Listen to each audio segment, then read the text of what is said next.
കഴിഞ്ഞ ദിവസം വളരെ യാദൃശികമായിട്ട് ഒരു ചെറുപ്പക്കാരൻ പയ്യനെ അല്ലെങ്കിൽ ഒരു കൊച്ചു പയ്യനെ കണ്ടു. ഏകദേശം 13-14 വയസ്സിന് താഴെ മാത്രം പ്രായമുള്ള ഒരു കൊച്ചു പയ്യൻ.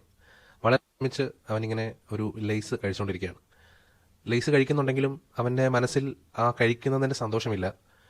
എനിക്ക് വളരെ കൗതുകം തോന്നുന്നു, എന്താണ് അവനിങ്ങനെ വിഷമിച്ച് കഴിക്കുന്നത് എന്താണെന്ന് അറിയാനായിട്ട് ഞാൻ അവൻ്റെ അടുത്തേക്ക് നിന്നിട്ട് അടുത്തിരുന്നിട്ട് ചോദിച്ചു, എന്തു പറ്റി, ഭയങ്കര വിഷമാണല്ലോ എന്ന് ചോദിച്ചപ്പോൾ അവൻ പറഞ്ഞത് ഇങ്ങനെയാണ്: ഞാനിപ്പോൾ എൻ്റെ ചെറിയമ്മയുടെ വീട്ടിലാണുള്ളത്. കഴിഞ്ഞ ദിവസം എൻ്റെ അപ്പനും അമ്മയും മരിച്ചുപോയി, ഒരു ആക്സിഡൻറ്റിൽ മരിച്ചാണ്. ഇപ്പോൾ ഞാൻ എൻ്റെ ചെറിയച്ഛൻ്റെയും ചെറിയമ്മയുടെയും വീട്ടിലാണുള്ളത്.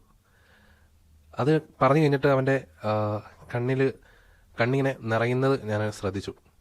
എനിക്ക് വളരെ വിഷമം തോന്നി. കാരണം ശരിയാണ്, നമ്മുടെ മാതാപിതാക്കൾ ജീവിച്ചിരിക്കുന്ന ആ ഒരു സമയം, അതാണ് നമ്മുടെ ലൈഫിലെ ഏറ്റവും ബ്യൂട്ടിഫുൾ ആയിട്ടുള്ള മൊമെൻറ്റ്സ് എന്ന് തോന്നിപ്പോകും. നമ്മുടെ ലൈഫിലെ ഏറ്റവും ബ്യൂട്ടിഫുൾ ആയിട്ടുള്ള നിമിഷങ്ങളെന്ന് പറയുന്നത് ശരിക്കും നമ്മുടെ മാതാപിതാക്കൾ ജീവിച്ചിരിക്കുന്ന സമയം തന്നെയാണ്.